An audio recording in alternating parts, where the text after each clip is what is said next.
Hi everyone, welcome to the Boys Club. I'm Clarke Wolfe. I'm Holly Payne. And this is our show called You Should See. So we're going to make recommendations to you about something that you should see. Yes, movies you may have not seen that might have gone under the radar, but we both feel are things that you shouldn't miss. Yes, and you know, especially with this one that we're going to talk about today, this one is one that I think if you were born after a certain time... Me? I was born after a certain time. No, but for some reason it gets lost in the comedy shuffle, and I really am glad that we're talking about it. But yes, there is a generational thing though too, because I saw it in the theater. Let's name it. We'll talk first. about it. We'll explain why. Okay, so We'll you want to tell them what it is? Yes. A Fish Called Wanda! It's one of my top 7 favorite movies of all time. Absolutely. I would even go so far as to say it's in my top 5. It's so good. It is a genius comedy that never gets old. No, never. You can watch it. I think I've seen it probably over 30 times now.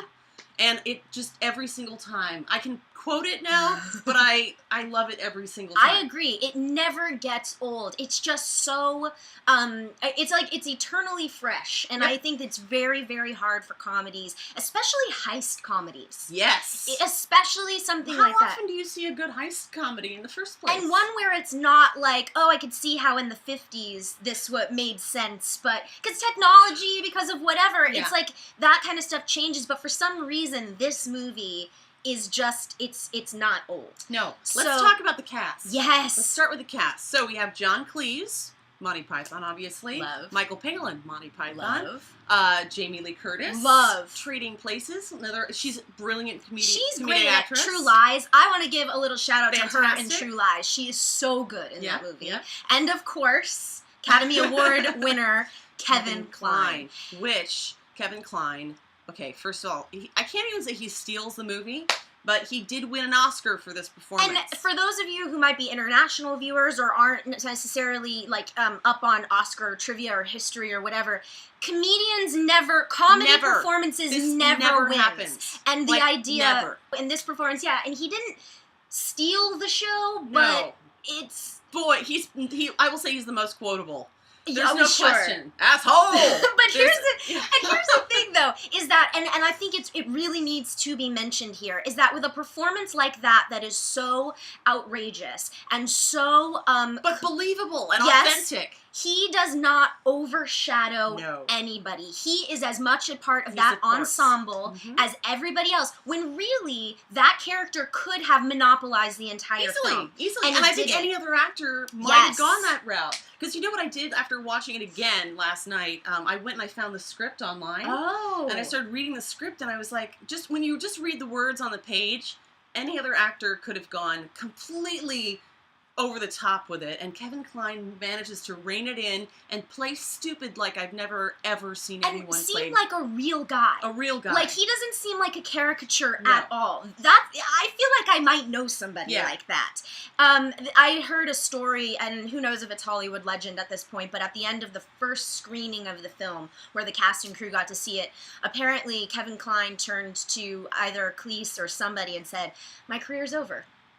My career's over." Because, what did he mean by that? Well, what I think he meant was that I have done, this is so blue, this is so off color, but this is so... What, because he'd done Sophie's Choice and all these other... Exactly. Right. And it's like, and he's vile, and he's inappropriate, and he's racist, or not racist, but he's ignorant, that's the word. He's an ape. I think he's even called an ape in the film. And yet, so he just was like, oh, this is it for me, I'm done. Yeah. And when in fact, he turned out to win his only Oscar. That's right. So, that's right. Now let's actually, on the note of the cast, which I think brings us into maybe why we don't talk about the movie in 2014 like maybe we should, is because the cast has kind of like gone off into their own place, because the movie came out in the late 80s. 88. And in the 90s, Kevin Kline was working a lot, and Jamie Lee Curtis was obviously working a lot. Yeah, the Pythons, I don't think they already done their Python films at that point, and this was the first time that they were reuniting. Yes. At least Cleese and Palin. And this is kind of the first time we got to see those two together again. Right. And in a completely different light than they had done with Monty Python. Yeah, so. In fact, actually, when I went back and sort of did a lot of, like, my Python research and visiting, this was years ago when I was, like, getting into Python. Right. It was kind of amazing to see Michael Palin, because I had seen him in A Fish Called Wanda. That's how I knew him. Oh, so you went backwards. I went backwards. That's interesting. Yeah, I went backwards, and so to see that dynamic as it played out. Interesting. And also, there's another little generational thing, too, because I had grown up on Monty Python and then saw the movie in the theater when it came out, and it was this big, like, you gotta see this movie, but going backwards, that's really interesting. And also, there used to be on Netflix a documentary, a 6 or 7 part documentary about the Pythons. Have you seen that? Oh, I've seen it. Yeah, it's so, of course you've seen it. But if you guys out there are watching, check it out. It is so good. Actually watching that documentary after not growing up, but knowing A Fish Called Wanda since high school, it just changed everything because like you said, I went backwards, but Kevin Kline has sort of moved into more theater work. He's gone back to theater rather, and talking present day, like now, and he doesn't do as many movies. He doesn't do television. Right. Jamie Lee Curtis is doing Activia commercials, which I am not shaming anybody. And writing children's books. She's mostly being a mom and a wife. And a philanthropist. She's very active. Exactly. And I think that's amazing. So I'm not making fun. I'm just saying I think that that was their heyday though. It was. And I think that I know for me, when I see something from either, like if I catch on to an actor or a director something now, I want to go back and revisit their work. Their oeuvre. Exactly. Yeah. And because Kline is mostly doing theater now, Jamie Lee Curtis is, doing other projects, I don't think as many people are as exposed to them now and maybe doing the homework. Sure, exactly. And also I think that it's one of those things that, for example, I was going to ask you how you first saw this film, because I remember when I first saw it, it was because I saw it with my mother and my grandmother, who were both huge Monty Python fans, as well as I was. So we saw it in the theater, we were anticipating it, we couldn't wait, we saw it, we loved it. I went and saw it again with my dad, maybe a week later, and then we bought the VHS, and that was like the movie that we quoted the most in our house. But how did you come to see it? It's a funny story. So I've always been interested in comedy, but my dad mostly got me into like Mel Brooks, a lot of stand-up, that kind of thing. So I came to, and I watched, Holy Grail when I was in, everybody finds Holy Grail, I feel like, when they're in middle school or high school or in those years. Yeah. And so I had seen all those things, but it was I Love the 80s. So VH1, I'm sorry, I just have to tell you the truth. It's the truth. But so it was an archaeology. It was like an archeological dig for you. It was encyclopedias. So for those of you who don't know or don't remember or don't live here in the States or whatever, VH1 did this great pop culture series. It was pretty awesome. I watched it. Called I Love the 80s. And I knew every reference because I lived it. It was so but what they did was they got these amazing comedians to come and be so funny and talk about all these pop culture moments. And they got to A Fish Called Wanda. Who wrote it? I remember Hal Sparks talking about it a lot. Yeah, and talking and pointing out all of these really silly things, like the only things that Kevin Kline can say in Italian is he reads a menu, essentially. Oh, there's a good story about that, What too. is it? Okay, so there's a story, Jamie Lee Curtis's character, Wanda, is turned on by Kevin Kline speaking Italian in a very memorable, actually a couple of memorable scenes in this film. But apparently, Kevin Kline talked to John Cleese saying, during the scene where we have sex, I want to know if I can do French because I can actually speak French. And John Cleese said, no, absolutely not. That'll make you seem too cool. That's right. So you'll seem too intelligent. So he made him just go for every word that he knew in Italian, which of course were cheeses. But then, because he ran out of cheeses, he started singing Volare. And he goes, Pasta Primavera. But they didn't have licensing for Volare. So they were like, he was worried that they were going to actually get slammed with like a lawsuit because they didn't have licensing for the song Volare, but that's all Kevin Kline knew. Well, and so when I watched this clip show, the I Love the 80s clip show, it just and of course I knew who Cleese was. Yeah. And I knew who Jamie Lee Curtis was. I knew who all the players were. Yeah. I just didn't know this movie. And the clips they were showing was and I was like, I gotta see this. Yeah. And that's what made me seek it out. But the thing that I love so much about A Fish Called Wanda is that it is farce. And I love... Smart farce. Oh, it's so smart, but it is so silly. It's and smarce. It's smarce. It is smarce. It is smart. It is silly smarce. Yeah. But it is just, they don't make movies like that anymore. Everybody, I feel, is just too cool, or they're too dumb. That's the thing, is that... Yeah, it's extremes. And there are... In this, there are situations that are extreme, but you're surprised by them anyway because the characters are so believable. Yes. And Jamie Lee Curtis... Even the ancillary characters, I might add, too. The ones that are not the main three. Like John Cleese's wife, who is so good as a tight-ass English so funny bitch. I mean, she's fantastic. His daughter, Portia, who's actually played by Cynthia Cleese's actual daughter in real life. Oh, that's cool. I didn't know that. Yeah. So, but there's also George Thomason, who is actually played by a guy named Tom Georgeson. I mean, that's really his name. That's how clever they got with that. That's just so funny to me. Yeah. Like, these are the things that I think make me appreciate this movie so much, is it is so intelligent, and yet makes it look easy. It makes it look stupid or silly, and it's not. They're just so... Cleese is, I love all the little individual projects. I like a lot of the individual stuff that the Pythons do, but Cleese is just, he's so right up my alley with his type of humor. It's just, and the scene... And he doesn't play, as opposed to his Monty Python characters, he's not the asshole. Right. He's really good at playing. I love when Cleese plays a jerk on Monty Python, but he's not that guy in this at all. He's very sweet and So tender. sweet. He plays a character named Archie Leach, who is actually, that's the real name of Cary Grant. I don't know if people know that. That's another bit of trivia. Archie Leach is actually Cary Grant's real name. I don't know if that was intentional or not, but he plays such a sweet character in this. The barrister. Yeah. Oh God. And I want to give a little shout out to a real specific shout out to Jamie Lee Curtis, because we know her as we know her from Halloween. From Halloween. We know her from Trading Places. Yeah. Yes. From what she's been doing lately, what she does now. She's such a powerhouse, but God, she's so funny. She's hilarious. I think she's actually one of my favorite comedic actresses out there. Absolutely. She pulls it off just without any effort. And she goes back and forth between, she's never manipulative in like a nasty way, but she can be kind of doe-eyed and sweet, but she can also be yelling and you're a moron, what's wrong with you? And she plays both sides of that so well. She does it so well. It's just, and Michael Palin is so funny. Okay, Michael Palin in this is also going against type in this, and it's funny because apparently he got a lot of backlash. He plays a stutterer in this film. And he has a pretty extreme stammer that Kevin Kline makes such good use of in this. I mean, just so great. Just nails him every time. It's just very, very funny to see their dynamic. But apparently he got a lot of flack. Michael Palin did, because there are people who... It's rather insensitive.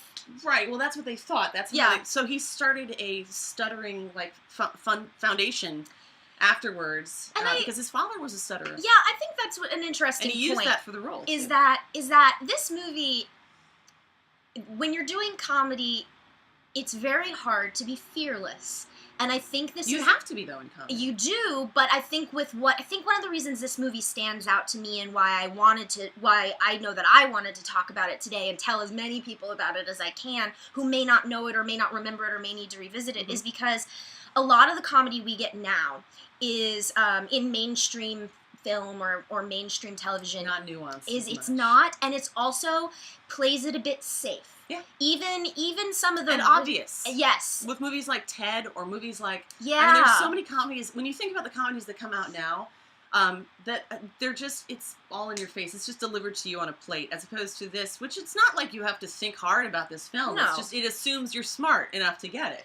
And also... It's not condescending. No, it's not. It sure isn't. And it's, yeah. So, and there's slapstick and physical humor. It's so much comedy. Yeah. So many different kinds of comedy. Basically, the thing is, I think, and on every level, you don't have to love British comedy to like this movie. No, you don't have to love, farce to love this movie. You don't have to love... heist movies. No, exactly.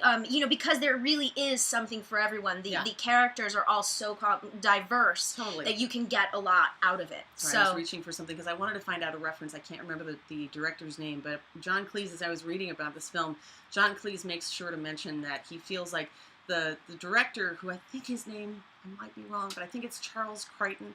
He was actually a director who had done amazing British comedy films in the 50s, and when he made this was very old, and it had been 23 years since he directed his last film, and he had directed things like The Lavender Hill Mob, a bunch of other things that are known in England, but John Cleese makes sure to say that this is his film, as opposed to, even though John Cleese wrote the script, co-wrote the script, that there's something about the direction of this film that's really smart as well. Oh, God, In addition to the ensemble and all the performances. Well, because it doesn't work if the direction is flat. Yeah. And it's or very obvious. Yes, that's right. And also, if this were on stage, which I think this also, forget about location issues, but in terms of the characters running around and interacting with each other, because to me, that's my background with farce, is on stage and doing them on stage, and like the traditional, when one door closes, the other opens. And like Clue or exactly, something. exactly. And so, when you're on stage, you can rely on blocking in the actors, but when you're on film, I think it's really hard to pull that kind of comedy off. And he absolutely does.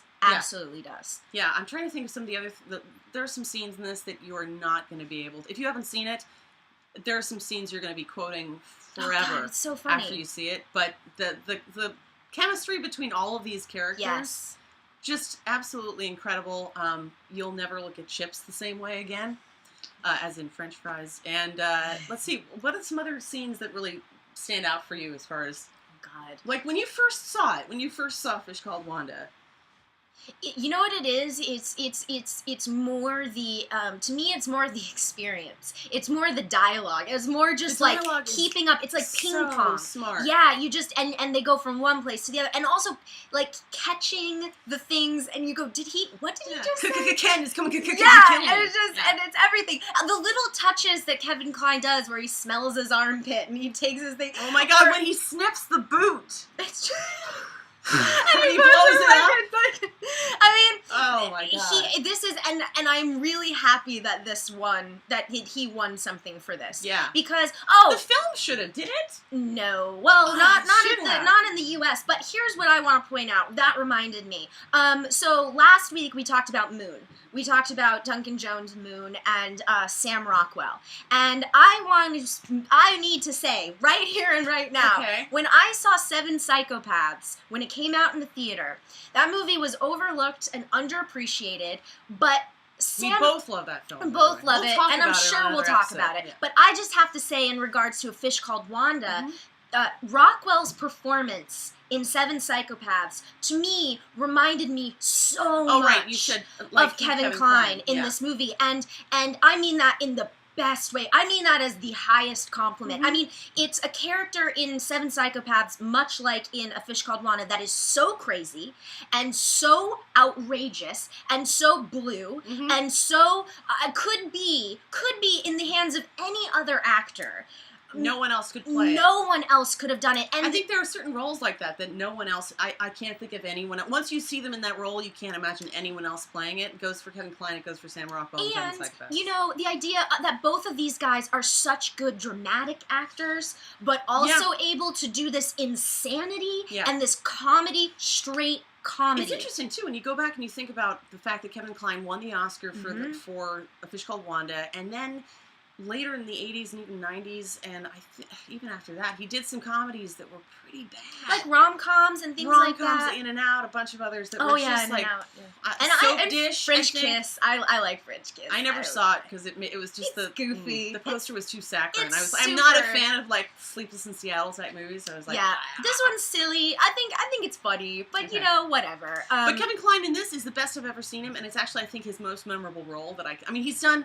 As far as comedies go, hands down, it's the most memorable role. But maybe I'm saying that too because I've seen that film 30 times. Because you really remember it. I really remember it. Yeah. But it's just a true testament to both his experience or talent as an actor, and same with Rockwell in Seven Psychopaths. So if you want to do a double bill, go home and do A Fish Called Wanda and Seven Psychopaths double bill. Absolutely. I bet that would be a lot of fun. Yeah, and it's, they're both comedies, and one's darker than the other, but it would definitely be an awesome double bill. I was actually thinking, as we were talking, that Jamie Lee Curtis and her amazing comedic ability, I'm wondering why Christopher Guest has never used his wife. Question. That's a great question. As, she's incredible, and maybe she's not an improviser. It's possible. It could be. I mean, who knows? Or maybe they just don't. Maybe they just don't want to work together. I don't know. I would love to see that combination. Oh, God. Although sometimes I feel like Christopher Guest has lost his mojo. But we'll see. Yeah. Anyway. It remains to be seen. Yeah. Cool. Without spoiling too much of the film, which I hope we haven't done. No, I don't think go and rent A Fish Called Wanda. It is on Netflix streaming, so you don't have to. Woohoo! Oh, actually, real fast before we finish, Fierce Creatures. So we got the gang back together in the 90s. There's only one movie. Don't see the sequel. Yeah. I just wanted to bring it up because they all did reunite. Why did you have to bring it up? Because they all reunited. She had to bring it up. And I actually haven't seen it, so don't. There's only one. It's There's on my only queue. one. I'm curious, but yeah. Don't do it. You know why? Mm-hmm. It will kind of taint. You think so? I think it puts. Yeah. Okay. Me too. Because it's them playing similar characters. It's just not good. Okay, fair enough. It feels forced. Everything they did so beautifully in the first one, they just try to bring back because they thought, oh, well, the it's first like one a worked. sequel without a sequel. Yes. Yeah. Yeah. We don't need that. No, we don't. Well, I'd be remiss if I didn't mention that the gang all got back together. But don't go see it, according to... I haven't seen it. Don't watch it. You can. Definitely don't see it before you see A Fish Called Wanda. Oh, if no. You have to see it, and you have to see A Fish Called Wanda first. So. Excellent. Yeah. Well, that's good. Yeah. Thank you for joining us. Please go watch A Fish Called Wanda, and please tell all your friends about it. Yes. And start quoting it and spreading it like a meme. I want it to start trending on Twitter. That's right. And jump to the top of the iTunes rental list, or whatever the case may be. So, thank you guys so much for watching. Don't forget to follow us on Twitter at Welcome to TBC. We also have a Facebook page, facebook.com/ is it Welcome to the Boys Club? Yes, it's Welcome to the Boys Club. Okay. And you can obviously see our information right here. Yes. So, thank you so much for joining us. I'm Clarke Wolfe. I'm Holly Payne. We'll see you next week. Yay!